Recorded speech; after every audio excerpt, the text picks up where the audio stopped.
Hello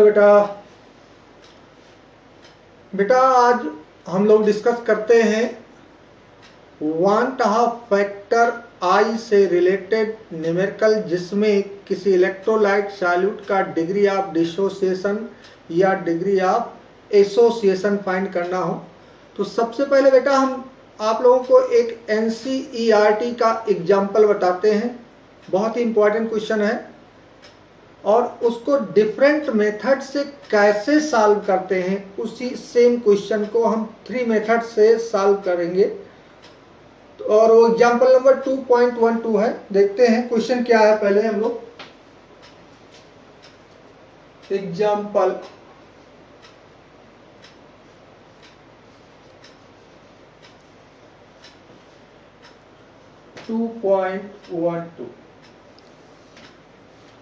NCERT का example है बेटा। क्वेश्चन क्या कहता है? क्वेश्चन कहता है 2 gram of benzoic acid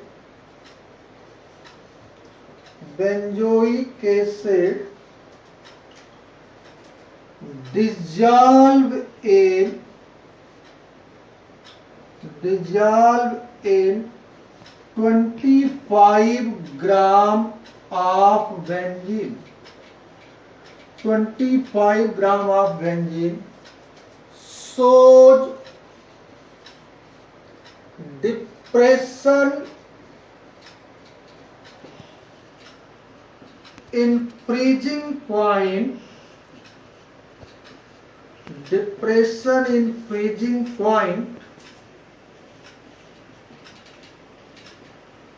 1.62 kelvin. कहता है calculate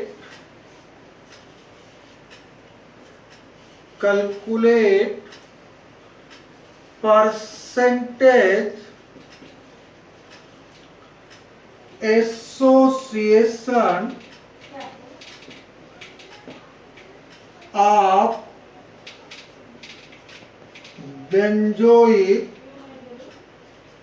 acid if it form dimer in solution। KF की वैल्यू गिवन है। KF for benzene this is equal to 4.9 kelvin kg per मोल। तो ये क्वेश्चन है बेटा। कहता है 2 gram of benzoic acid dissolve in 25 gram of benzene shows depression in freezing point 1.62 Kelvin. Calculate percentage association of benzoic acid if it form dimer in the solution, and given that Kf for benzene is 4.9 kg mole inverse। यानी association पूछ रहा है और dimer form कर रहा है। तो इस क्वेश्चन को हम कैसे सॉल्व कर सकते हैं? सॉल्यूट क्या है हमारा? यहाँ पे सॉल्यूट है बेंजोइक एसिड और उसका मास गिवन है। सबसे पहले मेथड 1 देखिए। मेथड फर्स्ट हम कैसे इस न्यूमेरिकल को सॉल्व करते हैं, बहुत ध्यान से समझिएगा। सॉल्यूट का मास गिवन है W2, this is equal to 2 gram. क्या है? Benzoic acid C6H5COOH।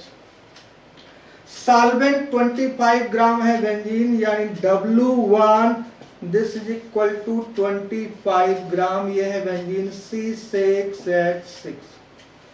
KF की वैल्यू गिवन है। KF की वैल्यू गिवन है कितना? 4.9 kg पर मोल। और डेल्टा TF गिवन है। Delta TF is equal to 1.62 kelvin. आप इमेजिन करो ये डेल्टा TF जो फ्रीजिंग पॉइंट में डिप्रेशन हुआ है, भाई ये डिजॉल्व किया होगा बेंजोइक एसिड को बेंजीन में, तब ना डिप्रेशन हुआ। और जब उसे डिजॉल्व किया होगा तो वो एसोसिएट कर गया होगा, यानी ये जो डेल्टा टी एफ गिवन है, ये डेल्टा टी एफ आपका ऑब्जर्व्ड डेल्टा टी एफ। हम कहें कि NaCl को इतने ग्राम वाटर में डिजॉल्व किया, डिप्रेशन इन फ्रीजिंग पॉइंट इतना है, तो वो डिप्रेशन जो बता रहा है वो observed depression in freezing point, तो ये ऑब्जर्व्ड दिया हुआ है। अच्छा, इस बेंजोइक एसिड का अगर हम मोलर मास एटॉमिक मास का सम करके फाइंड करें, atomic mass of carbon, hydrogen, carbon, oxygen, oxygen सभी एटम का सम कर दें, तो इसका आएगा जो नॉर्मल मोलर मास आएगा, नॉर्मल मोलर मास 122 ग्राम पर मोल। ये बेंजोइक एसिड का आप C6H5COOH ये गिवन है, नॉर्मल मोलर मास। अब हम क्या करें, इसका एब नॉर्मल मोलर मास फाइंड कर ले, तो हम रिलेशन फाइंड लगाए यहां पे, delta T of is equal to K of into molality, और मोलैलिटी W2 1000 और ये हुआ M2 इंटू W1। एक बात ध्यान दीजिए, जब ये डेल्टा TF आप ऑब्जर्व्ड वैल्यू प्लेस करेंगे तो ये जो मोलर मास होगा ये ऑब्जर्व्ड यानी एबनॉर्मल होगा, और अगर हम इसकी वैल्यू 1.62 प्लेस कर दें और KF गिवन है 4.9 इंटू W2 की वैल्यू गिवन है 2 इंटू 1000 अपान हो गया M2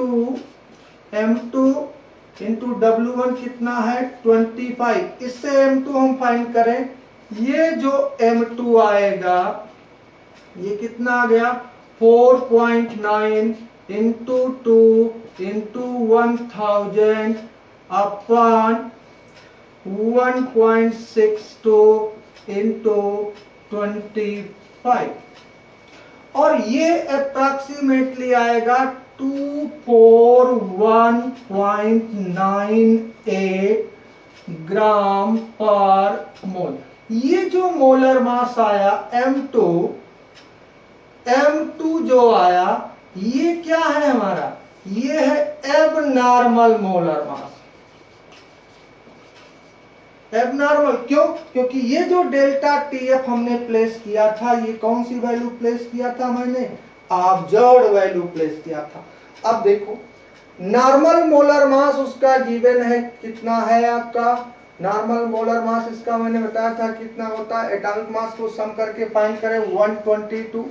अब रिलेशन मैंने आपको एक रिलेशन बताया था बेटा, 1/2 factor I is equal to normal molar mass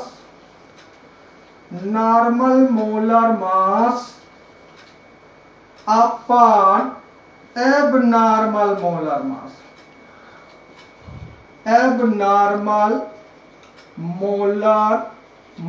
और नॉर्मल मोलर मास कितना है 122, ये नॉर्मल मोलर मास था। ये एबनॉर्मल मोलर मास 241.98 आया, अपान कितना हो गया 241.98, और इससे सॉल्व कर दें अगर आप तो आई आ गया 0.504, ये 1/2 फैक्टर I की वैल्यू आ गई।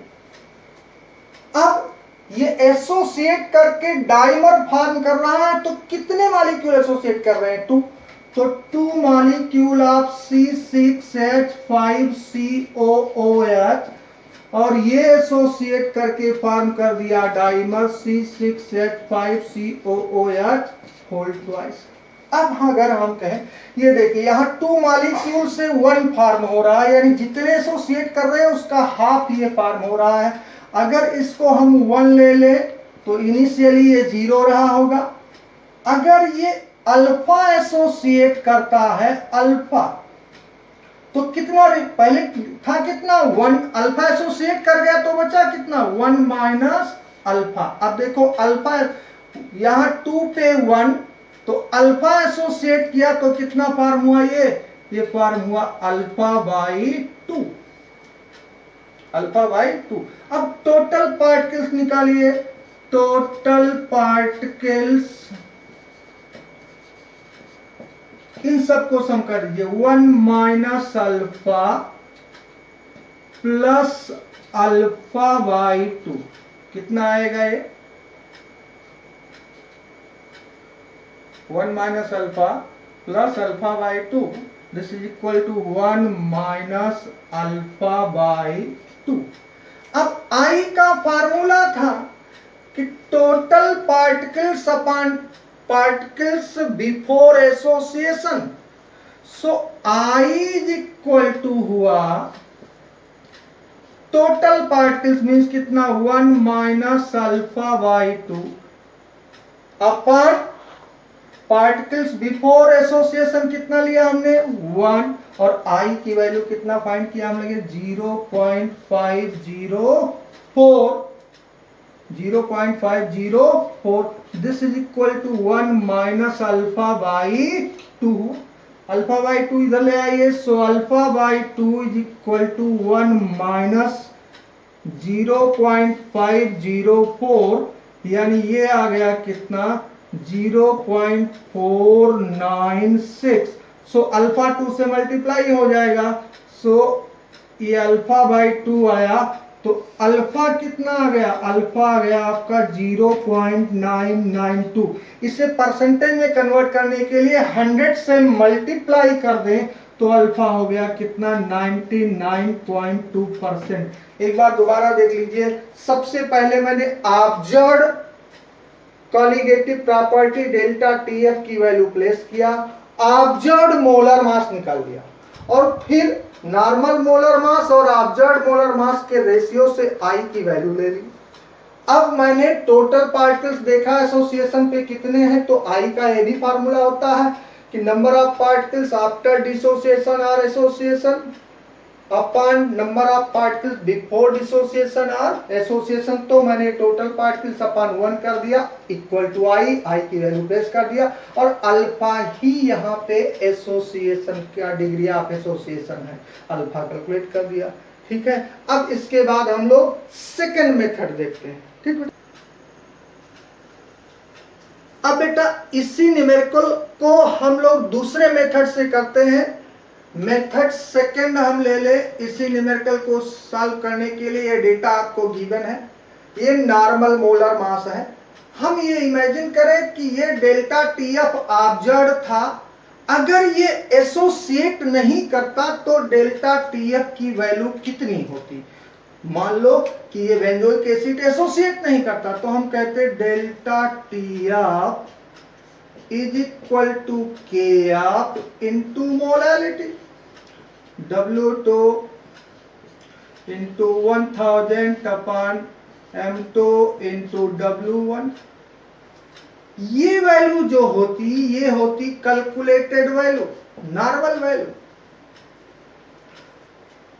जब एसोसिएट नहीं कर रहा। तो हम इसको कैलकुलेट करेंगे, KF की वैल्यू कितनी है 4.9, W2 की वैल्यू कितनी है 2 इंटू 1000 अपॉन M2। चूंकि ये नॉर्मल वैल्यू ले रहे हैं तो मोलर मास भी नॉर्मल होगा, और वो कितना हम प्लेस कर देंगे 122 इंटू 25।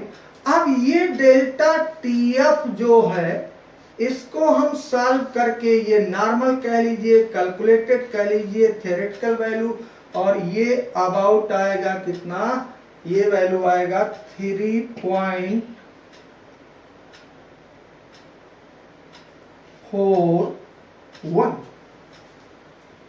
कितना 3.41।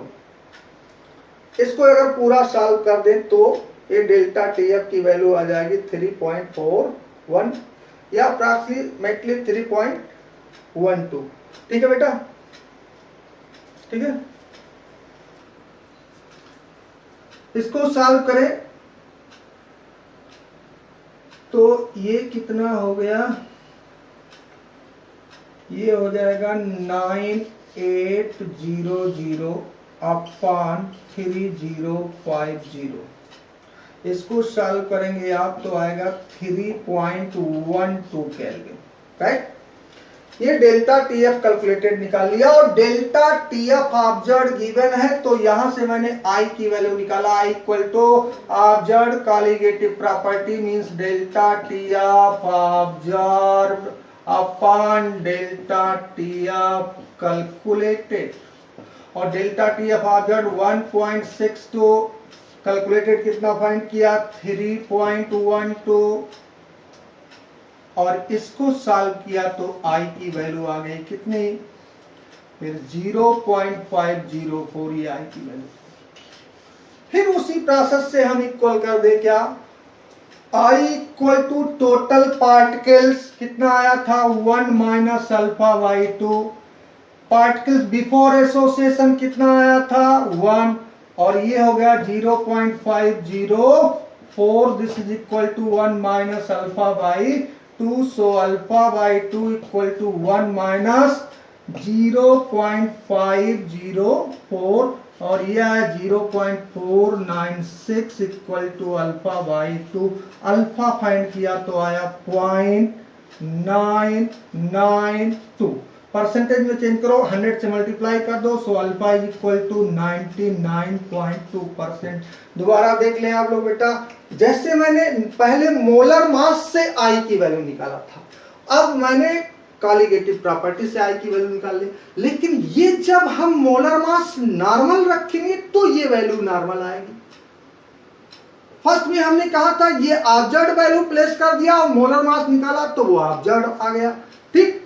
अब थर्ड मेथड इसके बाद हम लोग देखते हैं कि थर्ड मेथड में कैसे करते हैं, ठीक है बेटा। अब थर्ड मेथड हम इसी न्यूमेरिकल को थर्ड मेथड से सॉल्व करते हैं जो कि आपको यूज करना है। मैंने बताया क्या करना है, जब भी कोई इलेक्ट्रोलाइट डिसॉल्व हो सॉल्यूट, डिग्री ऑफ डिसोसिएशन या डिग्री ऑफ एसोसिएशन आपको फाइंड करना है। तो आप ये abnormal molar mass, normal molar mass, इन सब से या observe colligative property, calculated colligative property, इन सब से ना कैलकुलेट करके सीधा सा रिलेशन आप लिखिए delta TF is equal to i K F into molality.